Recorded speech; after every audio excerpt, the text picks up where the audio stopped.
at nagpintura ang ilang Kapuso Stars ng isang paaralan sa Rizal bago magpasukan next week.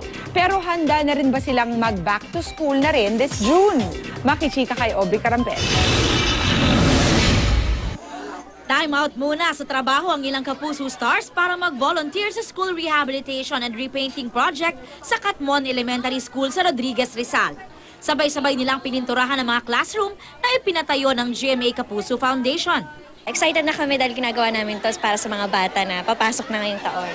Usually ganito naman sa public school kapag bago magpasukan talagang pinipinturahan. Ngayon nagkaroon na ng opportunity na artist center yung gagawa. First time ko lang din magpintura ng school, so masaya pala.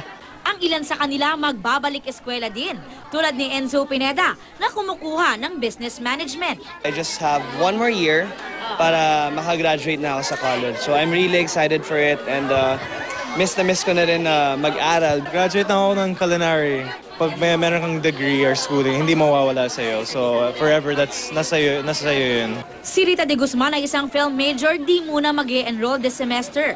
Pero tiyak raw na babalik siya para ipagpatuloy ang pag-aaral. Gusto ko mag-focus sa album, pero soon babalik ako sa school.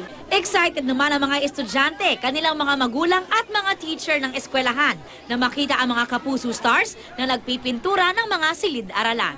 We're very happy po. Talaga po kasi nakita namin ang suporta ng GMA Kapuso Foundation sa school ng Katmon.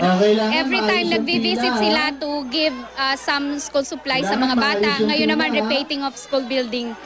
Aubrey Carampel updated sa Showbiz Happenings.